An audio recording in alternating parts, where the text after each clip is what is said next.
vamos ler esse texto de Lucas 24, verso 13. É um texto que fala do encontro do Senhor Jesus Cristo com 2 discípulos no caminho de Emaús. 13, verso 13, vamos ler. Naquele mesmo dia, 2 deles estavam indo para um povoado chamado Emaús, a 11 quilômetros de Jerusalém. No caminho, conversavam a respeito de tudo o que havia acontecido. Enquanto conversavam e discutiam, o próprio Jesus se aproximou e começou a caminhar com eles. Mas os olhos deles foram impedidos de reconhecê-lo. Ele lhes perguntou: sobre o que vocês estão discutindo enquanto caminham? Eles pararam com os rostos entristecidos. Um deles, chamado Cleopas, perguntou-lhe: você é o único visitante em Jerusalém que não sabe das coisas que ali aconteceram nesses dias? Que coisas? Perguntou ele. O que aconteceu com Jesus de Nazaré? Responderam eles. Ele era um profeta, poderoso em palavras e em obras, diante de Deus e de todo o povo. Ele era um profeta, poderoso em palavras e em obras, diante de Deus e de todo o povo. Amém, irmãos?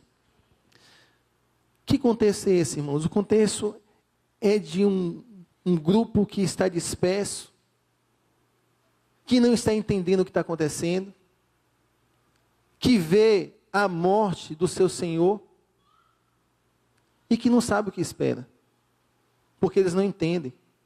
Eles nem sabem quem está caminhando com eles. Mas esse mesmo texto fala para mim e para você que Cristo havia cumprido seu ministério.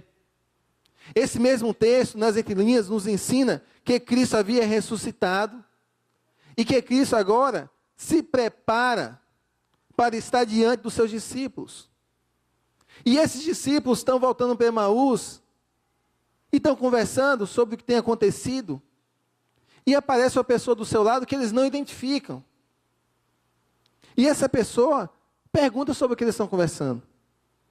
Ele diz: você é o único estrangeiro que tem aqui, que você não sabe o que tem acontecido. Mas que coisas têm acontecido? As coisas que aconteceram com Jesus o Nazareno. E depois disso, irmãos, eles fazem uma declaração que expressa o que Jesus representa para eles. E é um negócio interessante, porque Jesus está do lado deles, eles não conhecem quem é Jesus Cristo, e abrem o coração para um desconhecido. E eles falam: Jesus o Nazareno.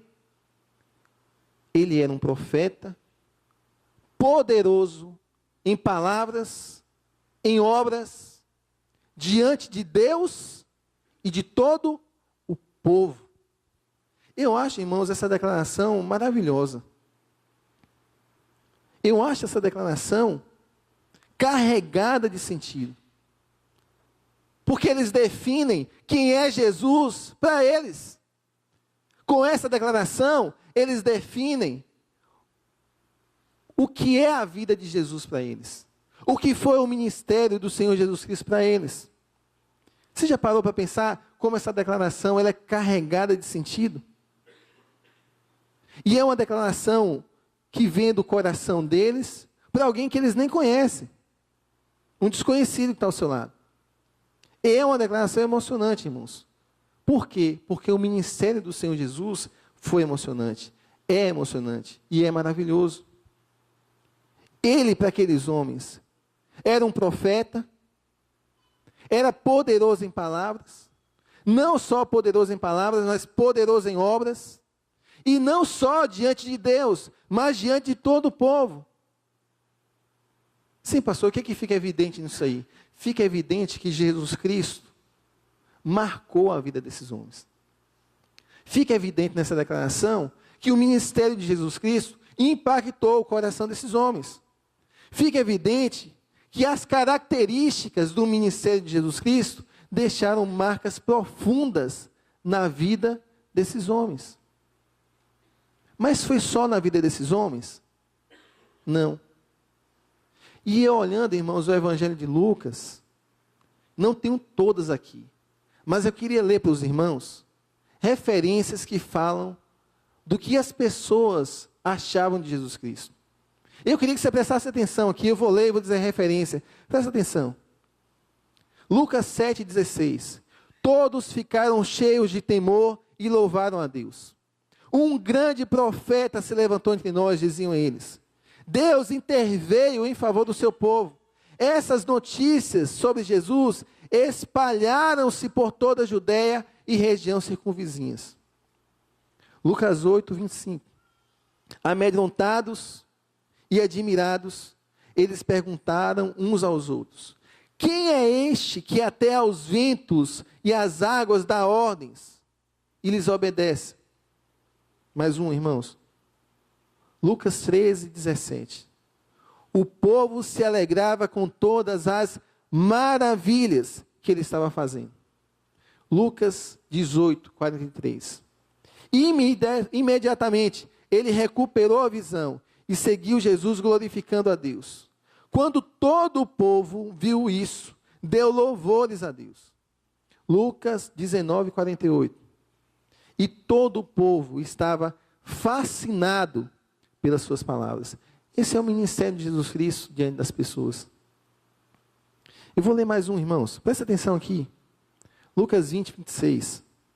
E não conseguiram apanhá-lo em nenhuma palavra diante do povo. Admirados com a sua resposta, ficaram em silêncio. E o centurião diz em Lucas 23:47. O centurião, vendo o que havia acontecido, louvou a Deus dizendo: certamente este homem era justo. São as impressões que Jesus Cristo deixa no meio do povo. São as impressões que o ministério e a vida do Senhor Jesus deixa entre as pessoas. Como alguém que fascina, como alguém que surpreende, como alguém que faz o outro se calar, como alguém que faz o outro identificar: olha, ele é justo. Como alguém que surpreende pelos sinais que conseguem operar. E por alguém que é considerado um profeta, que tem uma voz profética no meio do povo. Agora, irmãos, quando é que isso chega até nós? Se Jesus Cristo é reconhecido pelos discípulos que estão no caminho de Emaús, como alguém que é profeta, e que é poderoso em palavras e ações, diante de Deus e dos homens, se Jesus Cristo é assim identificado, como é que nós, igreja de Jesus Cristo, deve ser identificado? Como é que nós devemos ser identificados? Cristo é identificado como alguém que é poderoso em palavras e em obras. Como é que a igreja do Senhor deve ser então identificada? Jesus nos deixa o exemplo. Ele diz: porque eu vos dei o exemplo, para que como eu vos fiz, façais vós também. Jesus é o exemplo nosso como igreja. Amém, irmãos? Mas então a questão é a seguinte: se há um modelo de vida a ser buscado por essa igreja, se há uma forma de agir a ser imitada por essa igreja, se há um padrão de ser dessa igreja, esse modelo de vida, essa forma de agir, esse padrão de ser é o do Senhor Jesus Cristo. Ele é o nosso alvo. Ele é o nosso alvo como crentes. E Ele é o nosso alvo como igreja do Senhor. Se, portanto, queremos ser uma igreja relevante em Salvador, e onde o Senhor nos enviar, precisamos viver e agir como o Senhor Jesus Cristo viveu e agiu. Precisamos ser uma igreja, irmãos, que também é poderosa, não só em palavras, mas em ações dentro de Salvador e onde o Senhor nos enviar. Que é uma igreja poderosa em palavras e em ações, em Salvador e onde o Senhor nos enviar, mas não só diante de Deus, não só nos nossos relacionamentos, não só na minha intimidade com o Senhor, mas diante de todo o povo. É um desafio, irmãos. Mas se nós queremos ser relevantes, nós temos que abraçar esse desafio. É nosso dever. É nosso dever ser uma igreja poderosa não só em palavras, não só no discurso, não só na fala. É nosso dever ser uma igreja poderosa nas ações que nós temos. Uma igreja poderosa. Mas quem é essa igreja? Quem é esse corpo? Essa igreja é a igreja que tem noção de que vai além da instituição, porque é corpo. Vai além da estrutura, da organização, das paredes, porque sabe que é um corpo vivo, que é um organismo vivo, sabe que é família na fé, sabe que aqui tem sentimentos, tem pessoas, tem famílias, tem vidas, e ela age com os olhos na palavra de Deus, e com a mão estendida para o próximo. Essa é a igreja que deseja ser poderosa. Mas, irmãos, se é uma igreja que deseja ser poderosa, desejar só não basta. Por que que a igreja do Senhor Jesus pode ser poderosa? Ela pode ser poderosa, irmãos. E essa igreja é poderosa em palavras e em ações quando se submete ao Espírito Santo de Deus. Por que que essa igreja é poderosa em palavras e ações? Vamos ler juntos, irmãos? Porque se submete. Leia aí, por favor. Abra aí, Atos 4, verso 33, irmãos. A gente vai abrir alguns textos na Bíblia nessa manhã. Atos 4, verso 33.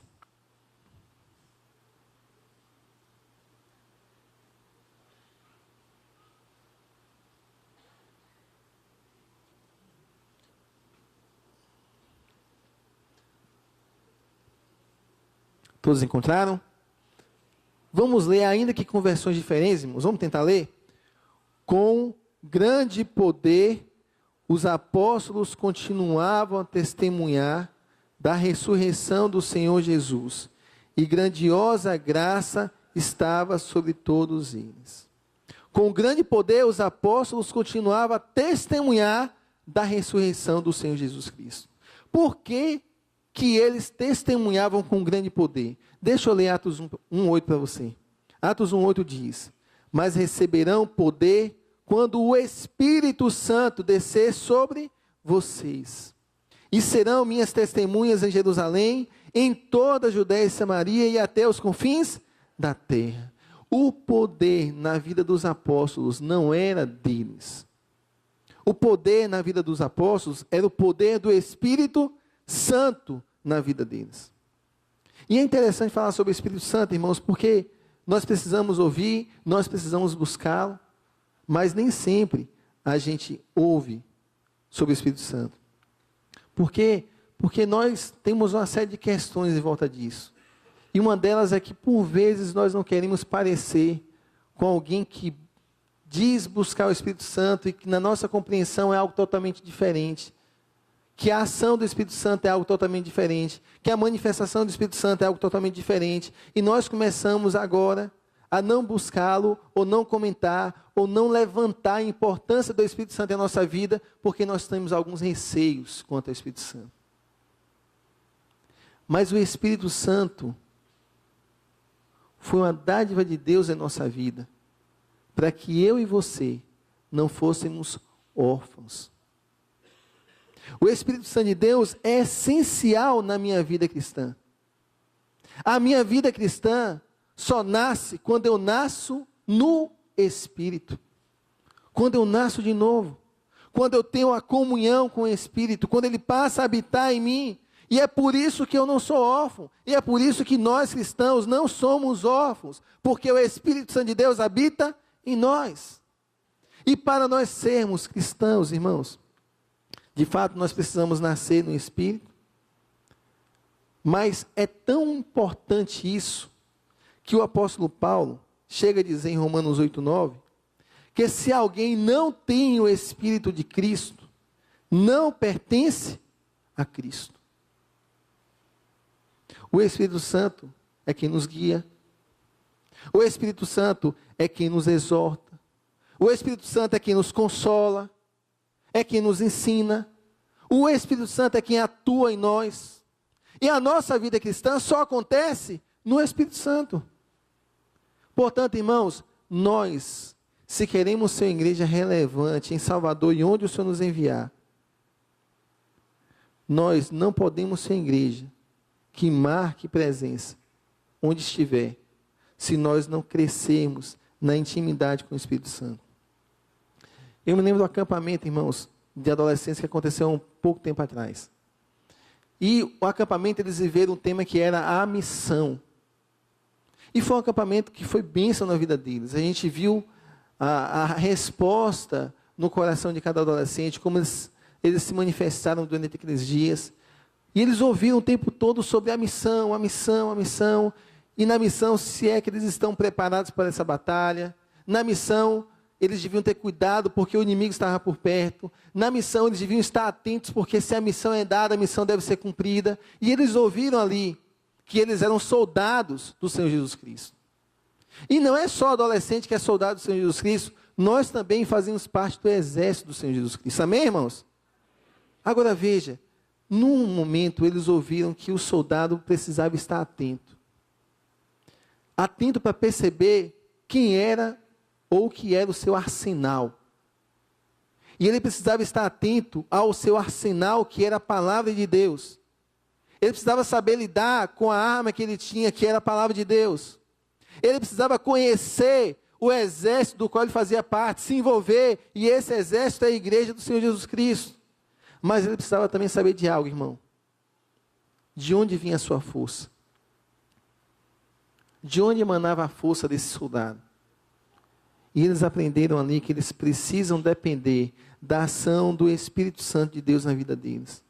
Porque o Espírito Santo de Deus é a força, é o poder de Deus que opera em nós. Tanto é que Paulo diz em 1 Coríntios 2, verso 4 o seguinte: minha mensagem e minha pregação não consistiram em palavras persuasivas de sabedoria, mas consistiram em demonstração do poder do Espírito, para que a fé que vocês têm não se baseasse na sabedoria humana, mas no poder de Deus. Paulo entendia que o poder da mensagem que ele tinha não vinha da sua capacidade, do seu conhecimento, do seu intelecto. O poder da mensagem que ele pregava vinha do poder do Espírito que habitava em seu coração e que tocava e que convencia o homem do pecado e do juízo. Essa dependência do Espírito Santo de Deus, irmãos, deve estar em nós o tempo todo.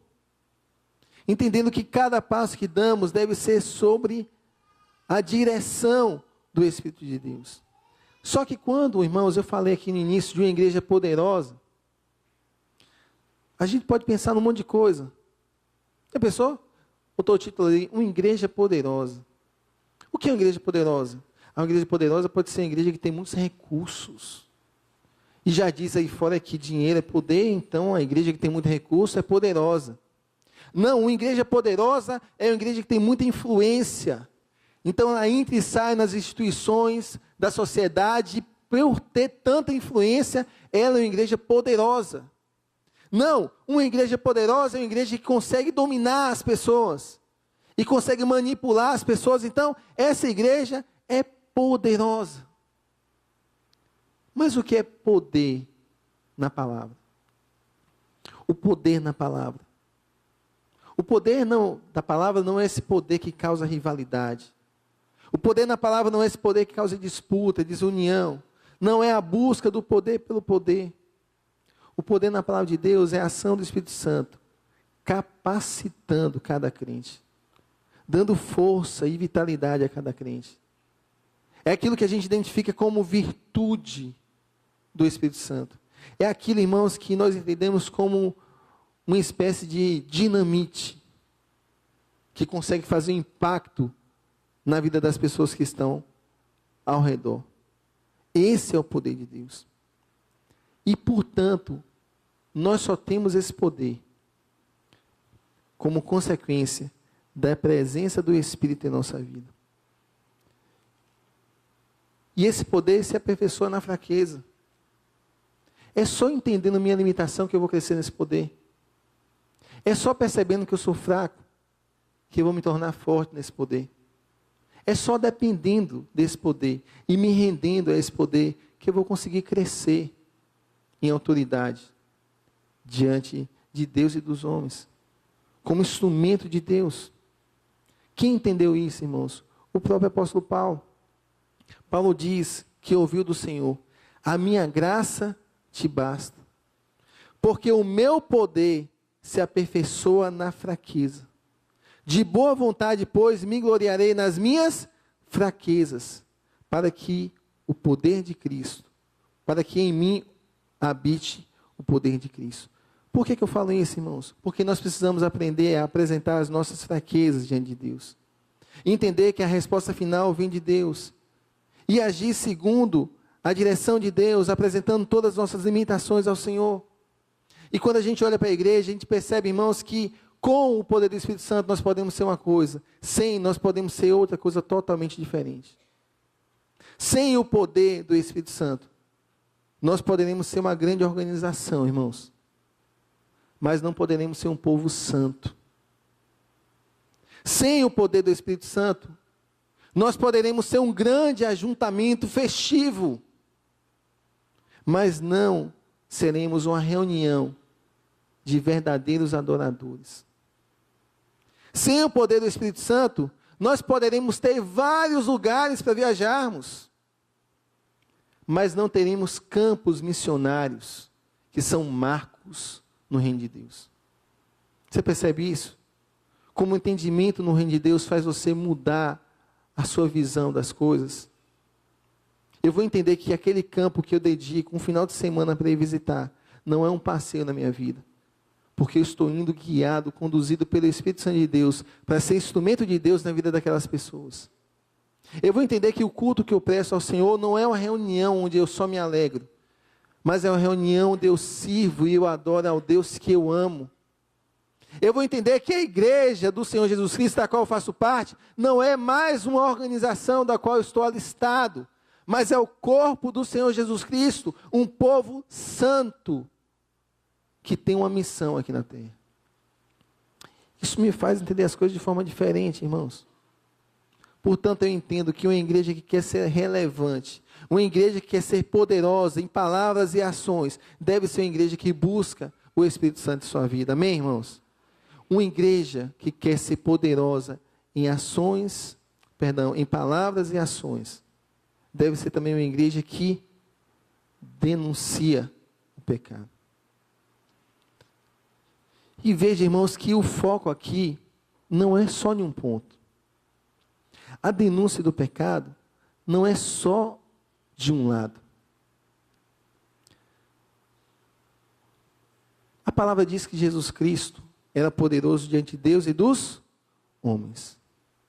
Isso me ensina, se eu quero tomar essa declaração sobre Jesus como uma declaração para a igreja, eu preciso entender que eu denuncio o pecado na minha pregação, mas eu também denuncio o pecado na minha vida. Eu denuncio o pecado diante dos homens, mas eu também denuncio o pecado na minha vida diante de Deus. Eu tenho a capacidade de reconhecer em minha vida pecados que estejam me aprisionando, e não só reconheço esses pecados, mas eu me sujeito a Deus. Isso é tão sério, irmãos. É tão sério quando a gente vê crente flertando com o pecado, se acomodando ao pecado, se entendendo como capaz de ter essa relação próxima e afastada com o pecado, e por vezes justificando o pecado. Isso é sério. Isso é sério porque no reino de Deus, eu não tenho a possibilidade nenhuma de viver somente de discurso. Esse caminho do discurso, da fala vazia, é um caminho que parece ser fácil, mas ele é tão seco e tão estéril quanto ele parece ser fácil. E, infelizmente, a gente tem visto alguns líderes que têm levado uma multidão de pessoas, não pelo que vivem, mas pelo que discursam. A gente vê uma multidão de pessoas seguirem alguém, não por conhecer essa pessoa, mas por ouvir uma fala, uma frase de impacto. Parecem vendedores diante de um mercado. Só que esse problema não é só de quem vende, é também de quem aceita essa mercadoria. E parece também que aqueles que são ovelhas trocam, como em Jeremias, a fonte de água viva por cisternas que não conseguem abrigar água, cisternas rachadas que vazam a água. E aí, irmãos, o diabo começa a falar com a gente. E aí, o diabo começa a fazer proposta para mim e para você. E sabe como é? Presta atenção. Ele diz assim: seja expert no discurso. Seja expert no discurso. Se contente com a oratória. Se contente. Se contente no campo das ideias. Filosofe. E viva só de filosofias. Consegue. Você consegue. Se acomode. Você consegue. Seja um expert no discurso. E aí ele não para por aí. Ele vem e diz para você e para mim assim: seja um expert no discurso, mas seja também um medíocre na prática.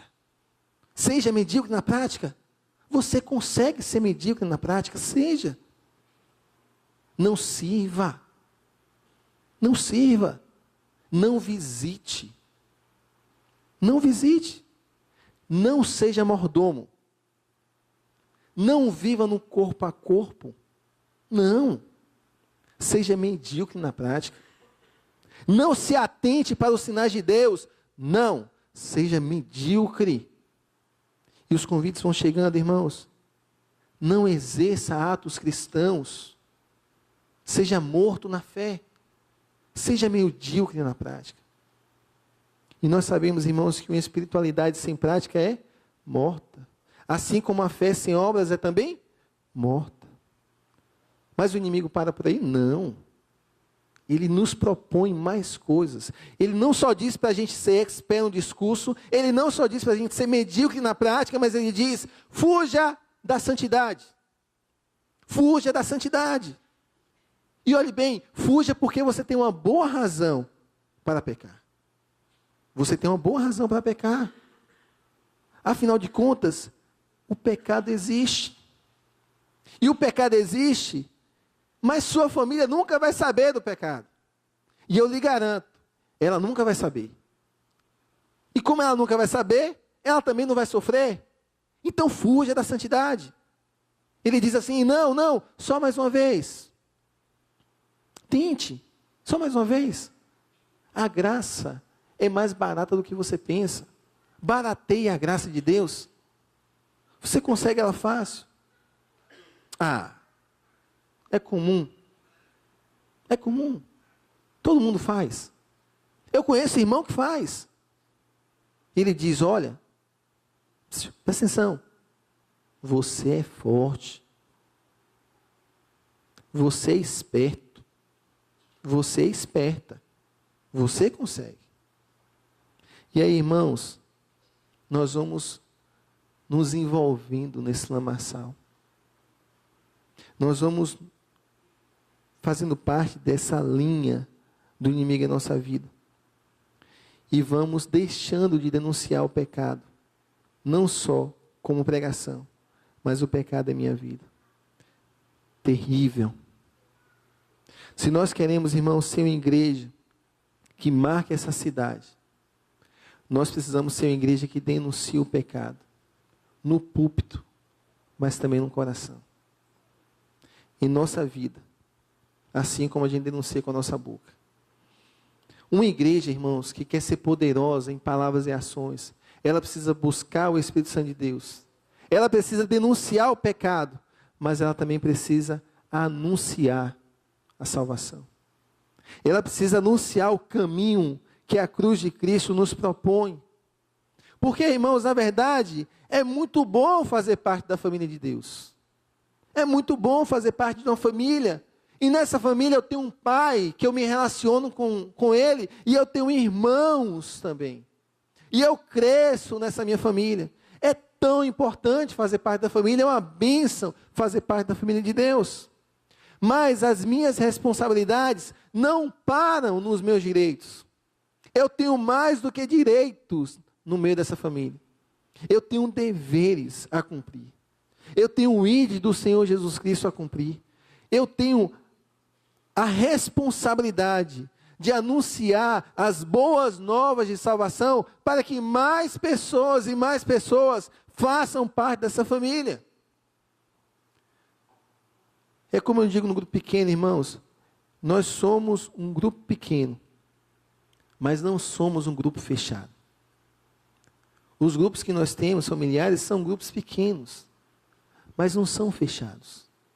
Eles são abertos para receber mais e mais pessoas, e inclusive para fazer com que pessoas que não conhecem a Cristo, conheçam a Cristo por meio do grupo pequeno.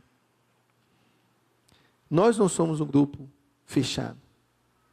Pelo contrário, nós somos um grupo aberto, que nasceu para fora, que nasceu para alcançar o mundo, e que, irmãos, é movido pelo amor como combustível nos nossos relacionamentos.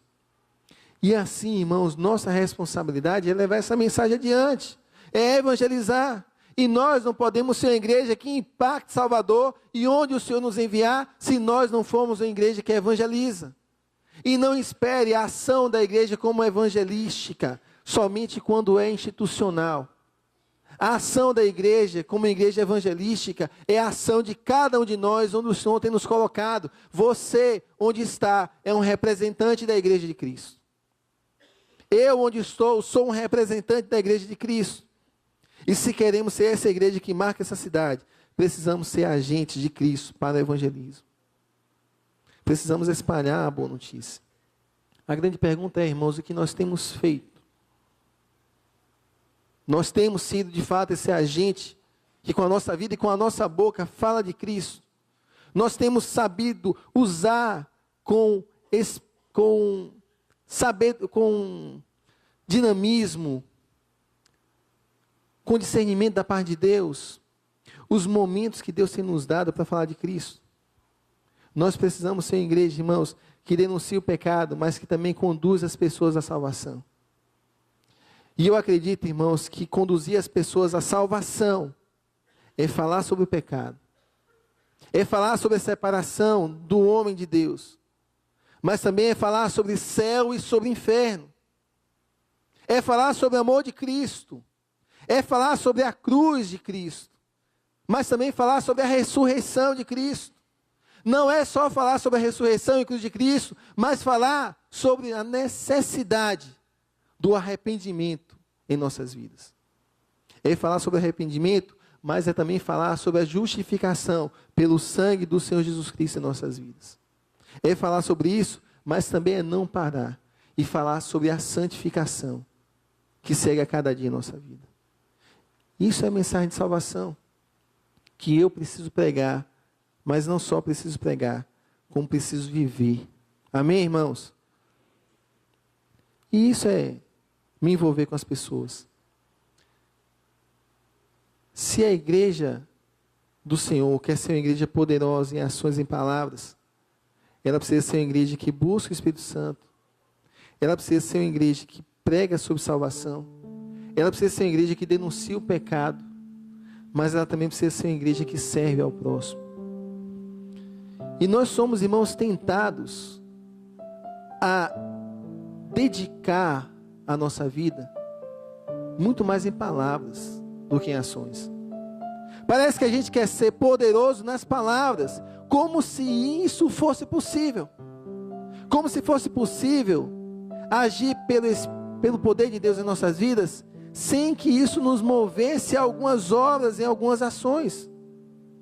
A igreja do Senhor é chamada a agir poderosamente, não só em palavras, mas em ações. E quando nós servimos, irmãos, com o nosso ministério, com a nossa vida, o que está em jogo não é o futuro do meu ministério. O que está em jogo, irmãos, é o conceito que as pessoas vão ter dessa igreja. É o conceito que as pessoas vão ter ao declarar o que é a igreja de Deus na face da terra. Nós é que somos responsáveis por essa declaração. E eu já falei isso aqui uma vez, irmãos, e eu queria repetir. A nossa igreja tem uma visão. E a visão da nossa igreja é ser uma igreja que ame a Deus, adorando, obedecendo a sua palavra e servindo por meio do respeito e do cuidado para com as pessoas. Essa é a visão da nossa igreja. Amar a Deus, adorá-lo, obedecer sua palavra e servir a Deus, cuidando e respeitando pessoas.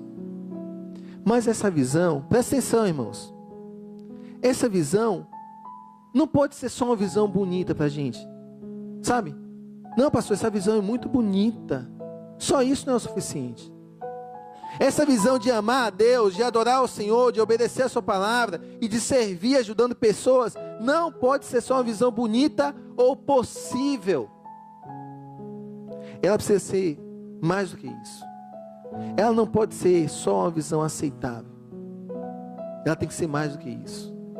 Essa visão tem que ser a minha visão. Essa visão tem que ser a visão de Deus para a minha vida.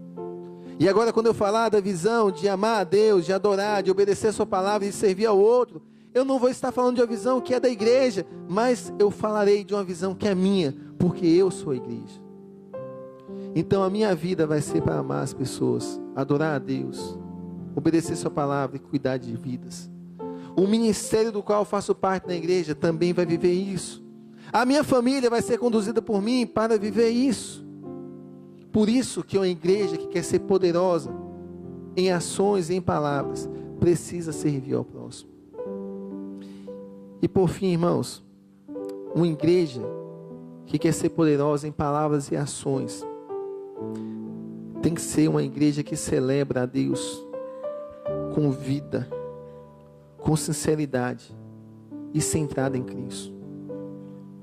Essa igreja é poderosa em palavras e ações, porque, vamos ler juntos, irmãos?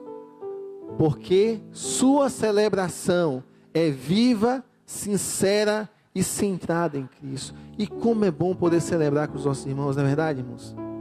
Como é maravilhoso poder estar aqui, culto após culto, e ver irmãos, ainda que não estejam em momentos de celebração, mas estar junto com os irmãos. Como é importante, como nós percebemos Deus usando esse momento para falar o nosso coração. Como é bom ver ao final dessas programações, vidas aqui à frente se rendendo a Cristo. Como é prazeroso orar a Deus, entregando essas vidas ao Senhor Jesus, ajudá-las. Como esse momento é importante. Mas se nós queremos ser, irmãos, uma igreja poderosa, nós precisamos alinhar cada dia os nossos propósitos. O que é que me faz estar aqui? Quem é o centro desse momento? Se eu faço isso em verdade no coração, se eu faço isso com todo o meu ânimo, com toda a minha vida, ou se eu faço isso com marasmo, como mais uma programação a fazer, se eu vejo esse momento de celebração como um momento de celebração para o Deus que eu amo e que eu quero servir com a minha vida. É nessa celebração, irmãos, que a igreja do Senhor tem que se centralizar na palavra. É nessa celebração que Cristo deve ser o foco. É nessa celebração que nós devemos comungar e agradecer a Deus. É nessa celebração que nós também devemos evangelizar. E é nessa celebração que estende a nossa vida que nós devemos adorar. E adorar é se render a Deus. Você não consegue se render a quem você não ama. Você não consegue se entregar a quem você não ama. E se nós como igreja queremos ser uma igreja poderosa em ações e em palavras, nós precisamos entender a importância desse momento de ajuntamento nas nossas vidas. Amém, irmãos? Nós vamos louvar o Senhor com mais um cântico aqui. Eu queria que você, aí no seu lugar, fechasse seus olhos e meditasse sobre como você tem contribuído para que essa igreja seja poderosa em ações e em palavras.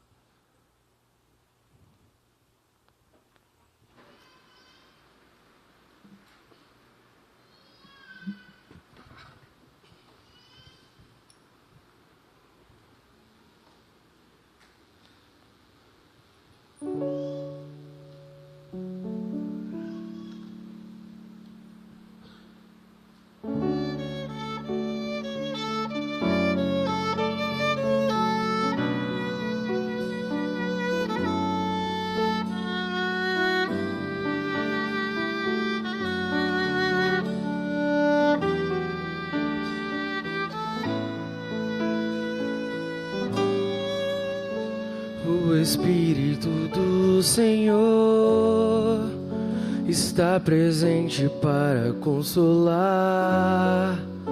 É Deus com a gente exalando vida, força para caminhar.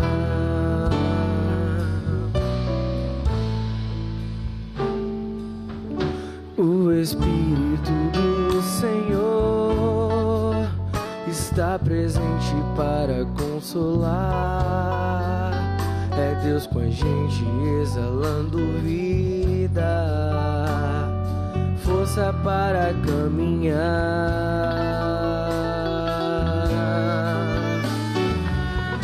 E Ele nos ungiu para pregar libertação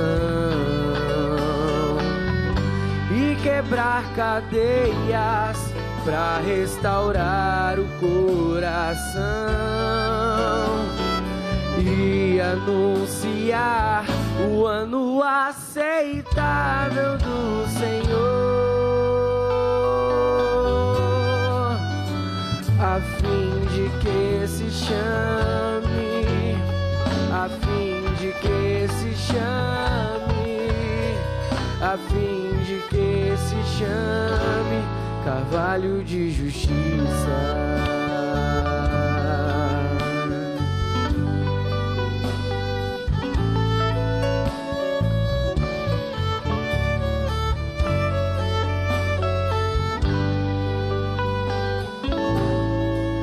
O Espírito do Senhor está presente para consolar. É Deus com a gente exalando vidas, forças para caminhar. O Espírito do Senhor está presente para consolar. É Deus com a gente exalando vida, força para caminhar. E Ele nos ungiu para pregar libertação e quebrar cadeias, para restaurar o coração e anunciar o ano aceitável do Senhor, a fim de que se chame, a fim de que se chame, a fim de que se chame Carvalhos de Justiça.